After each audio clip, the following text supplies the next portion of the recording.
Ya, salam teman-teman. Saya Angga. Kali ini saya ingin sharing sedikit apa yang menjadi rema pribadi yang saya pribadi alami dalam era pandemi ini, teman-teman. Di mana pandemi ini adalah suatu hal yang mengharuskan untuk kita melakukan sesuatu yang beda daripada sebelumnya. Di mana juga ini adalah goncangan yang dirasakan oleh semua jenis kalangan tingkat atas maupun tingkat yang paling bawah. Kita semua mengalami goncangan ini.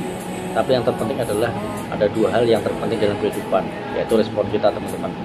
Yang pertama, respon kita untuk tetap bersyukur, ataupun yang kedua, mengeluh dalam keadaan seperti ini, teman-teman. Dimana kekhawatiran pasti ada di setiap kehidupan kita. Oleh karena itu kita baca satu ayat,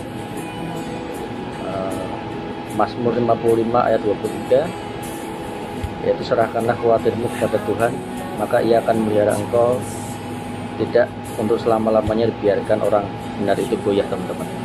Jadi di era pandemi ini pasti akan ada suatu kekhawatiran tentang masa depan kita, tentang sekolah maupun studi ataupun pekerjaan kita, bahkan di pelayanan kita juga, teman-teman. Tapi semua tergantung dari respon hati kita, teman-teman. Respon kita untuk tetap selalu bersyukur ataupun menyerah dengan keadaan yang ada, teman-teman. Kenapa sih kita tidak boleh khawatir, teman-teman? Yang pertama, jika kita khawatir, maka menandakan bahwa ketidakadaan iman dalam kehidupan kita. Dan yang kedua, menambah persoalan ataupun tekanan yang kita hadapi. Dan yang ketiga, merendahkan kuasa Tuhan. Jadi kita bahas yang pertama, saat kita berkata, wah Tuhan, masa depan itu seperti apa ya, ke depannya Tuhan, studiku seperti apa, kita memikirkan kekhawatiran terus-menerus. Itu sama halnya dengan kita tidak punya iman kepada Tuhan. Dan tadi di ayat yang kita baca bahwa saat kita menyerahkan kekhawatiran kita, maka Tuhan akan melihat kita, teman-teman. Jadi saat kita benar-benar angkat tangan kepada Tuhan, Tuhan akan turun tangan sepenuhnya, teman-teman. Tapi saat kita mencoba turun tangan dengan upaya, dengan cara kita, maka Tuhan mungkin nggak akan turun tangan, teman-teman. Jadi kita serahkan kekhawatiran kita kepada Tuhan sepenuhnya. Yang pertama, kita harus memiliki iman. Yang kedua, kenapa kita tidak boleh khawatir? Karena dengan khawatir kita menambahkan persoalan dan tekanan dalam hidup, teman-teman. Ada survei seperti ini, saat kita khawatir sebenarnya kekhawatiran kita 70% tidak akan terjadi, teman-teman. Jadi saat kita mulai berpikir akan seperti apa ya hari depan kita, akan seperti wah hari ini akan terjadi seperti apa ya, biasanya itu tidak akan terjadi, teman-teman. Asal kita memiliki iman yang bergantung sama Tuhan, benar-benar lakukan bagian kita, teman-teman. Dan yang ketiga, jika kita khawatir, kita sama saja dengan merendahkan kuasa Tuhan, teman-teman. Kita akan tahu Tuhan menciptakan semuanya, Tuhan menciptakan semua yang ada di bumi, bahkan hidup kita aja dipelihara dari hari ke hari. Mungkin bukan waktu ini saja, tapi waktu saat kita renungkan kebaikan Tuhan dari waktu ke waktu, saat kita mulai dari kita kecil, kita mungkin SD, SMP, SMA, kita melihat pertolongan Tuhan, kita akan dipelihara. Apalagi hari depan pasti Tuhan juga pelihara, teman-teman. Ada suatu prinsip dalam hidup saya pribadi, yaitu ikuti skenario Tuhan sesuai dengan peranmu, teman-teman. Jadi saat kita mau melakukan Tuhan sebagai sutradara yang hebat dalam kehidupan kita harus yakin percaya bahwa hidup kita semua Tuhan yang rancangkan, teman-teman. Ada perkataan gini, He will make you the best actor in your life. Jadi Tuhan akan membuat kita menjadi suatu aktor yang hebat dalam kehidupan kita, teman-teman. Asal kita percaya pada sutradaranya, yaitu Tuhan sendiri, teman. Gak mungkin kita seorang aktris atau aktor tapi kita tidak mau ikutin yang sutradara minta, teman-teman. Contoh sepele seperti ini, teman-teman.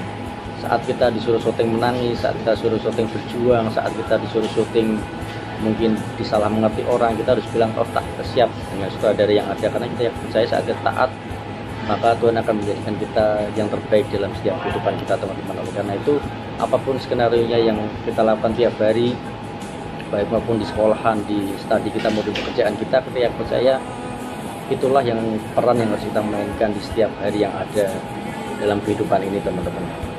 Jadi caranya biar kita tidak khawatir seperti apa, ini saya sharing pribadi yang saya selalu lakukan saat saya mengalami kekhawatiran, teman-teman. Yang pertama, kita harus berkatakan yang baik di setiap harinya. Contoh saya setiap hari saat bangun pagi, saya selalu berkata, Tuhan, hari ini yang terbaik dalam hidupku. Hari ini aku diberkati, aku sehat, keluarga aku diberkati, aku dalam perlindungan Tuhan. Selalu saya ucapkan itu tiap hari saat kita menang dalam perkataan, maka kita juga akan menang dalam setiap kehidupan kita, teman-teman. Yang pertama, perkatakan suatu yang positif tiap hari. Yang kedua, memikirkan masih banyak teman-teman orang yang lebih di bawah kita, teman-teman, yang mengalami jauh lebih sesuatu yang tidak enak daripada kita, teman-teman. Ada perkataan seperti ini, terkadang hidup yang kita keluhkan adalah hidup yang mereka inginkan, teman-teman.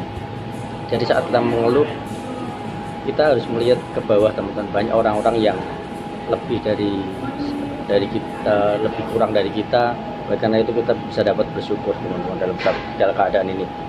Dan yang ketiga, dimana kita tidak khawatir, selalu dekat sama Tuhan, teman-teman, dengan saat teduh, dengan baca Alkitab, mungkin dengar lagu rohani, dengan mungkin sekarang ada di Instagram, YouTube tentang hal-hal rohani tiap hari, teman-teman. Ini akan menjadi kekuatan untuk setiap kehidupan kita, sehingga kita mendapatkan rema terus di setiap hari melalui pembacaan kita dengan Alkitab dengan Tuhan, melalui lagu yang ada, melalui quotes-quotes yang kita baca tiap hari, teman-teman. Oleh karena itu, temukan kita di komunitas yang positif, temukan di lingkungan yang positif yang untuk menopang pola pikir kita agar selalu positif, teman-teman.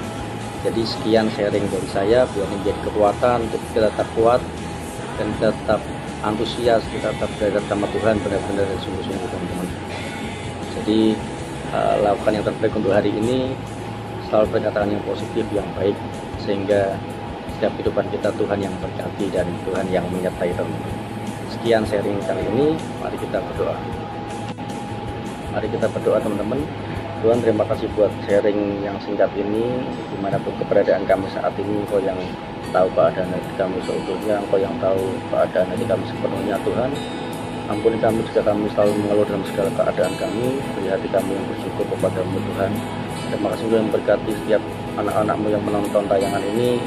Biarlah menjadi kekuatan di setiap kehidupan kami, Tuhan. Engkau yang pimpin setiap masa depan kami, studi kami, pekerjaan kami, maupun keluarga kami. Tuhan, berkati setiap anak-anak berlimpah-limpah. Engkau beri hati kami untuk selalu taat mengandalkan Engkau saja dalam setiap kehidupan kami. Terima kasih Tuhan, kami serahkan hidup kami sepenuhnya dalam tangan kuasa-Mu. Dalam nama Tuhan Yesus Kristus kami ucap syukur, haleluya.